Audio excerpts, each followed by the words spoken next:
Our guest this week on Personally Speaking is Rich Lowry, the editor-in-chief of National Review magazine. Please stay with us.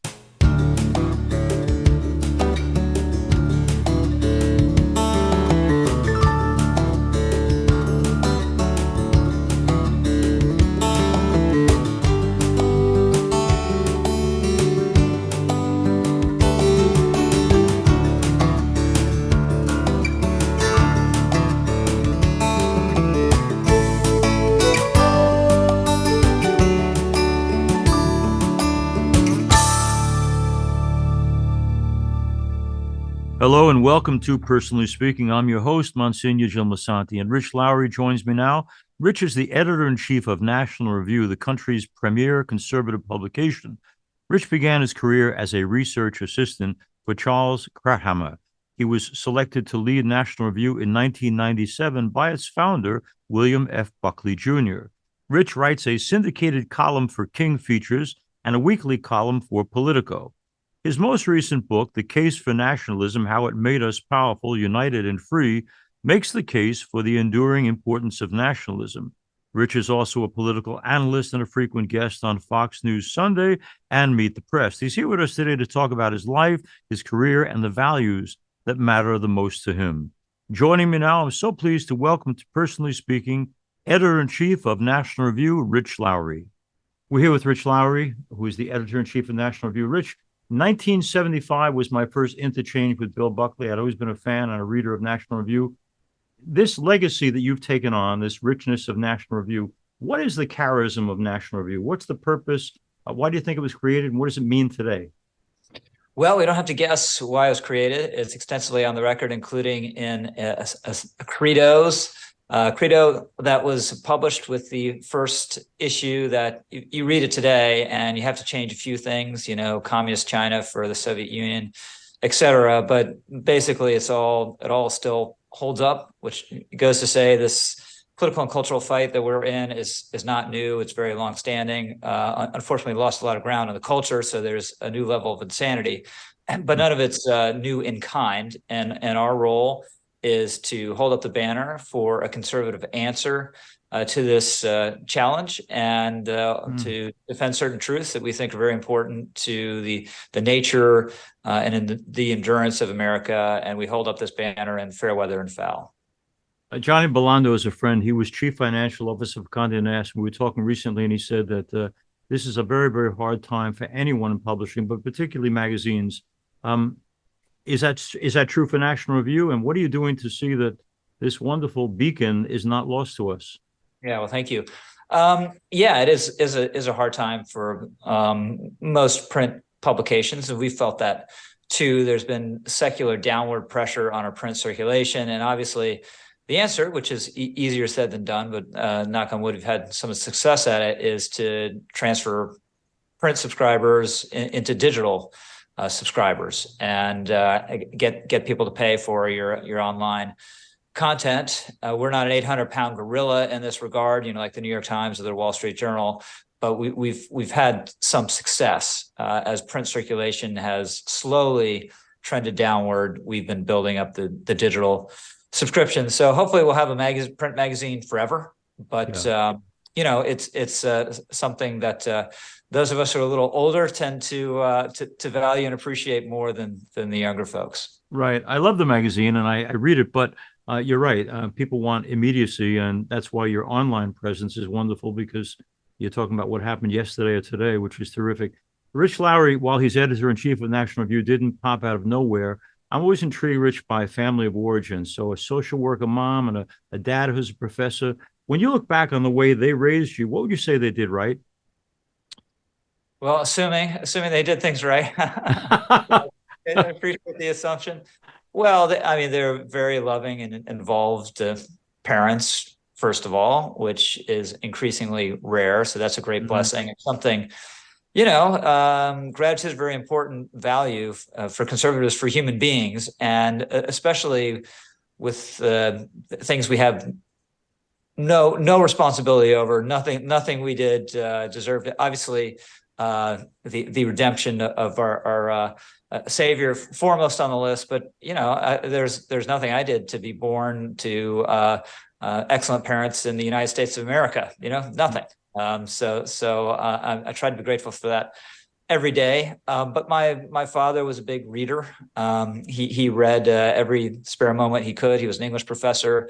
He was on a little bit of a different eating schedule than the rest of us most of the time. So he'd eat dinner alone a little earlier than everyone else and have a book stand, reading a biography of F. Scott Fitzgerald or Ernest Hemingway or whatever. So just being around that gave me a lifelong love of reading. And then he was a very patient man. And this is, I think, really important for males and for boys, just having that example. He would say at times, be patient, but he would show more, right? And he was a fine scale modeler. He was obsessed with World War II, and he made dozens and dozens of models that were really pieces of art of aircraft carriers, planes, tanks, whatever.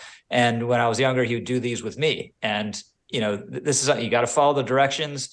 You got to wait for the glue to dry. You got to, if you do something wrong, you do it again just to make sure it's perfect. So just seeing, experiencing that was very important. And then, maybe to a fault, but a very emotionally contained man. He never, literally, I mean this literally, I never heard him raise his voice. His equivalent of raising his voice, like, like that. And that would have effect. My brother's autistic, so he's particularly reacts to emotions in a particularly sensitive way. So that could set him off. That felt to him like yelling, Yeah. So we're a very Northern European family in that regard, and no family is perfect, and there are downsides to every strength has its weakness on the other end, but all that was formative to me. So the ability to, in my line of work, at least initially getting into being able to being able to sit down, focus on something, read something, understand it, and have the discipline and patience to do that. All that is directly from my parents, especially my father. Rich, I often wonder when you have a child, a brother in this case, who is facing particular or unique challenges, while so often, understandably, parents want to be there for that child. What's the impact on the child who was not carrying autism, namely you? Did you become more sensitive to people who have challenges like that, or hugely? Yeah, hugely, yeah. So this is another instance of gratitude. There's no reason I'm the normal brother, right? Yeah. So yeah, my mom, I talked a lot about my dad, but she was a wonderful woman. And really, this is why she was a social worker. She had no interest in social work until my brother came around, and the schools were just horrible. Public schools, just awful. So she had a couple of very good friends, also with kids with learning disabilities or special needs, as we say now, and they just hammered the school system. Were relentless, would never take no for an answer, and utterly devoted. In this case, to their sons, right. So she was very inspiring in that regard, and I've been involved in a few little fights. One where my brother still lives. There's a housing situation, and some actually the son of my mother's best friend, who they fought together for a decade, and I were fighting for our brothers. So that was very meaningful. But she was. Just dogged, and mother's typical kind of unconditional love for both of us. So I never felt in any way slighted or disfavored, or I wasn't getting attention. There was none of that. But you obviously have overcome your father's quietness because you have a strong voice, Rich. Well, in public, I share, naturally. He was very introverted, so I share some of it, not all of it, thank goodness. But I have to overcome it, and shy people can be very public people. Rush Limbaugh, people are shocked, shy person, right? Yeah. So he'd give a stem winder of a speech, just hilarious, audience in the palm of his hand, and then people would go up to him and he'd be abashed, and he wanted to get out there as soon as possible. He wanted to spend time with people, not because he didn't like people, but just introverts. Right. the classic definition or capsule definition, extroverts gain energy being around people, introverts lose it, right? So Rush was that way. Different political side of the political spectrum. Barack Obama basically didn't like being around people. This hugely charismatic guy and a great orator for better or worse. So I appreciate it, but it doesn't mean that I don't share some of that introversion. Yeah. Reading about you, I was struck by the fact that you'd been married at St. Vincent Ferrer. Last time I was there was for the funeral of Dominic Dunn, and a beautiful, beautiful church. But that moment of marriage to Vanessa, every weekend, Rich, I try to not just give a canned homily to people getting married, but I ask them to write me an essay. Like, of all the people in the world, there's a billion choices out there, and you can make good or bad choices. But why do you think this is the one you're supposed to build a life with? What was there? What was good about Vanessa that made you say, "Yeah, this is the one"? That's a great question. These are questions I've never or rarely been asked in any interview, so I appreciate them. Just clearly, obviously, the best for me. I mean, there's really wasn't any doubt about it, which doesn't mean we don't have our struggles as married couples, as all do. I mean, we're all flawed, right? And you put two flawed people together, and it's never going to be perfect. But she is a wonderful, devoted, warm person, and the things I do, to the extent they matter, it'd be very difficult for me to do them without her and her support. You're also, Rich Lowry is our guest. You're also in a highly politicized world, and you take some strong points of view. And we all know if I give a homily that's in any way political, I'm going to get half a dozen letters of people who love me and hate me. When she marries a guy like you, she's marrying a bit of a lightning rod. Does that matter to her? I think it's an attraction. Okay. She doesn't like it. I talk to some of my colleagues about this sometimes. A Jewish colleague will get, the anti-Semitic emails all the time. His wife is freaked out. And for him, it's just the cost of doing business, and you always get it. So I think the spouse sometimes feels it more than the target of it. And I'm not a huge target. They're obviously lightning rods, much bigger and taller than higher than I am. But she shares my politics. Okay, now let's talk a little bit about another kind of politics. I think you'd expect this from a guy who's wearing a collar, but for both of you, but particularly for you, Rich, the experience of faith growing up was what? It was a little interesting. My grandmother was a Christian Scientist. She grew up in a German-speaking Lutheran household in Wisconsin, and her family, they came here from Germany, but they weren't German. They were French. They were Huguenots who were chased out in the detention in France, and went to Germany and ended up here. And I hate to break it to you, I'm not with you, Father. I'm a Protestant. So, we're still going to stick with this interview. Come on.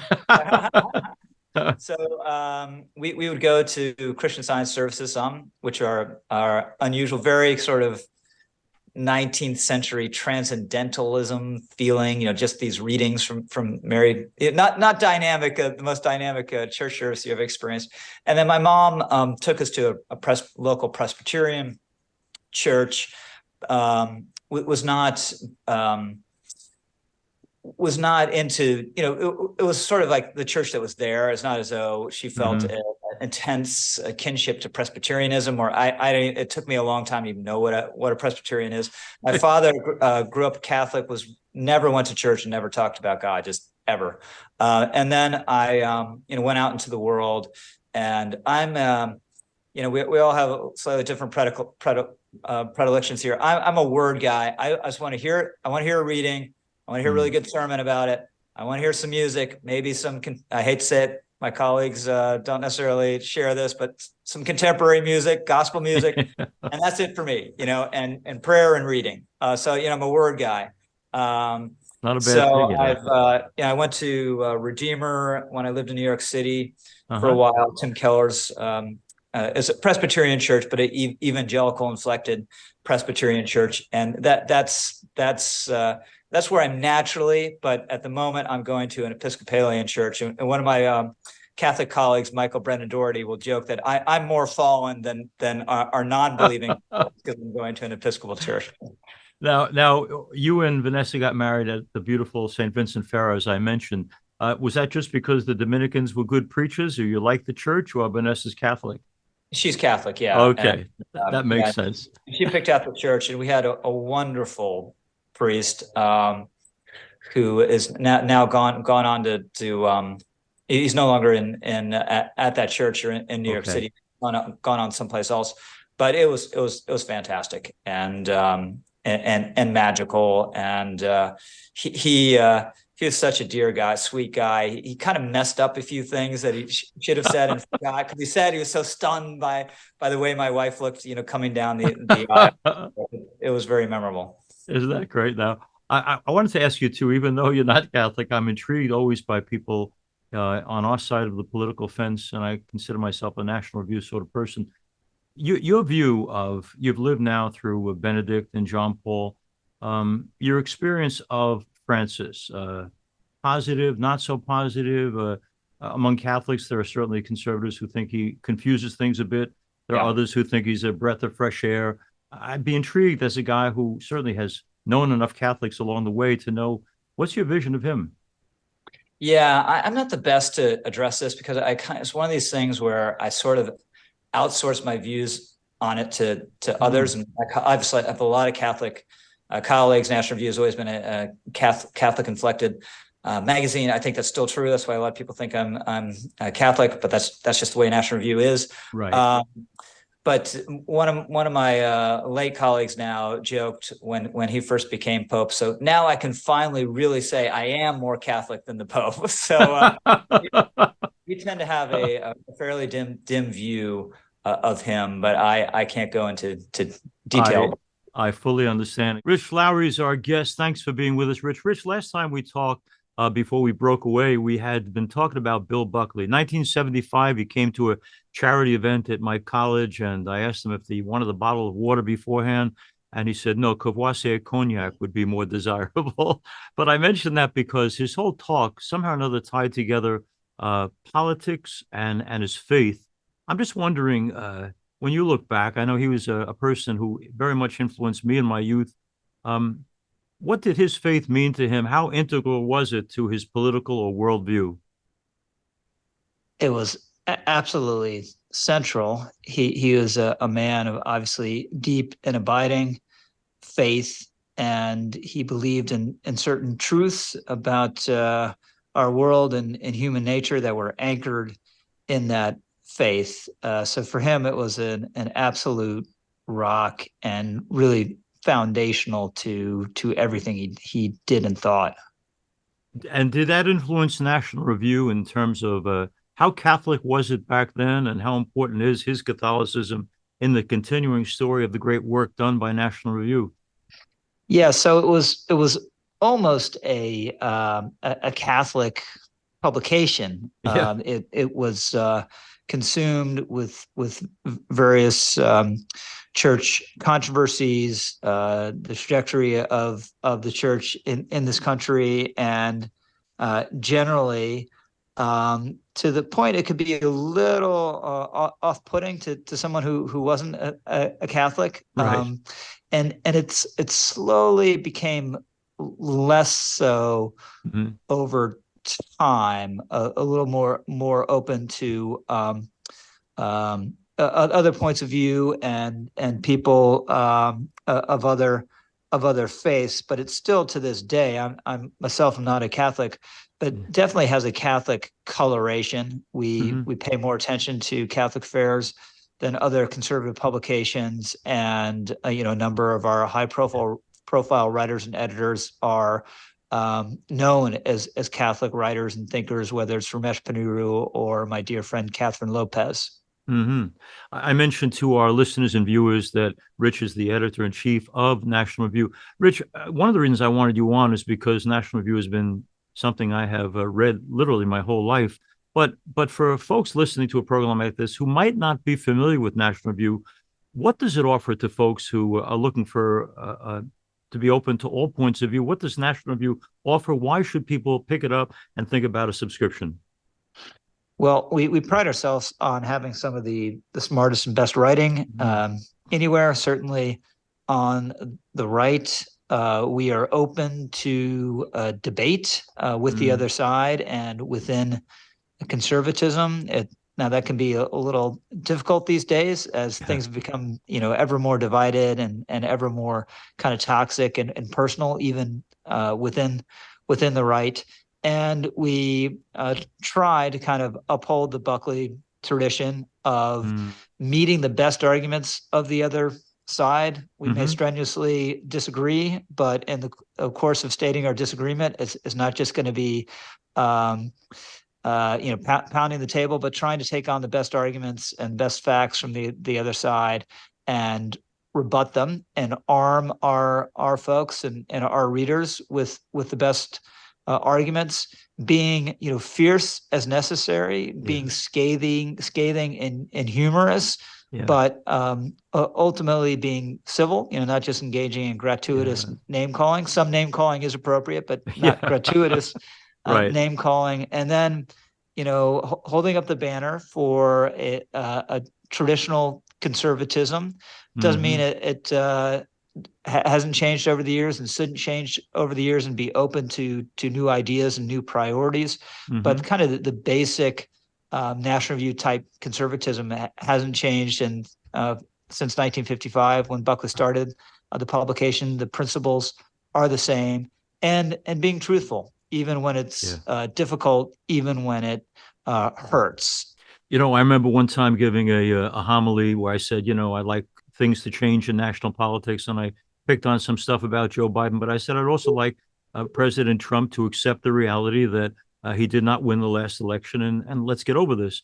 And I remember one guy who I like a lot in my parish saying, you don't seem to understand whether he's telling the truth or not, right or wrong. We stand with him no matter what. And I was not surprised by that. I know that exists out there, but I mention it because, Rich, you've headed up National Review at a time when you do call people like President Trump to task. And that risks, some conservatives out there not being big fans of the magazine. But what goes into a decision of a magazine, of an institution or journalism, to say he may be our guy in terms of representing the Republican or conservative point of view, but he's not our guy if he's wrong, and we're going to hold him to that? I have to believe that there's some discussion in an operation like yours that says we want to keep our people happy, but you seem to be concerned about telling the truth. What an interesting idea. Yeah. So the phenomenon you're hitting on, my first real experience of it, I think it was shortly after Trump won the nomination. I had a family member, still a family member, who was more Trumpy than I was. Not that that's necessarily saying much, but was quite Trumpy. And he was telling me, you got to defend Trump. I was like, I'll defend him when he's right. He's like, no, you got to defend him when he's wrong. And that's what we weren't willing to do. And you can argue about we got some things wrong. We always have. People always do. Or we should have been more forgiving, or had more faith in him. He was a more conservative president than I would have expected. But we're just kind of in our DNA.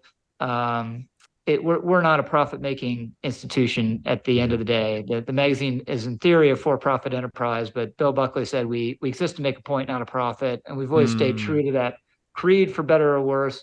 So when really crunch time came, and the hardest thing was really after the November 2020 election, when so many of our friends were really inflamed and convinced that had been stolen. And there were things that happened that shouldn't have, procedural changes at the end and all that kind of stuff. But it wasn't stolen. And just saying that, it wasn't really, I remember the first editorial where we were going to pretty firmly push back against that notion. I told our various board members, this is what we're going to do, and people aren't going to like it. And no one batted an eye. I mean, there wasn't even a thought. Wow.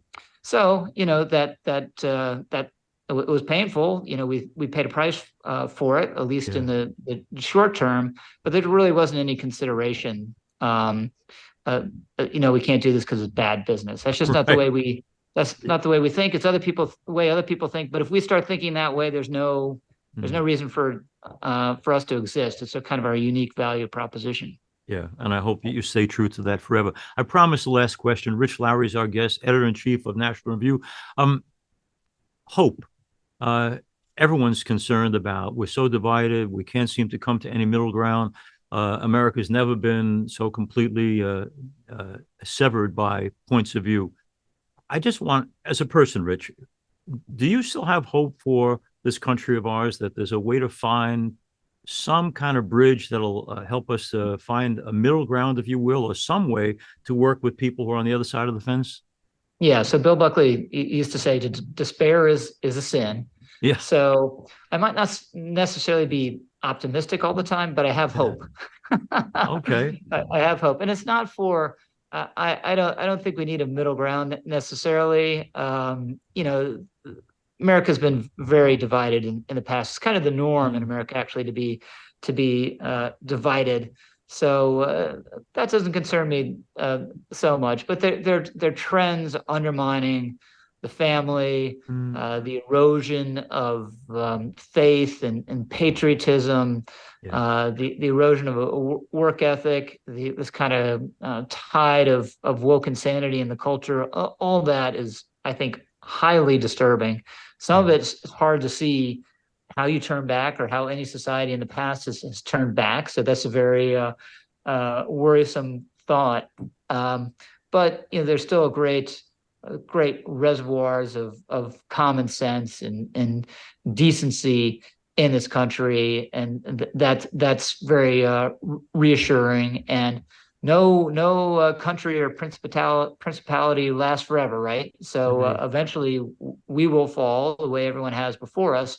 But the question is, is that 20 years from now? Is it 50 years from now? Is it 200 years from now? And I think with the right choices, it can be more like 200 years from now. Right.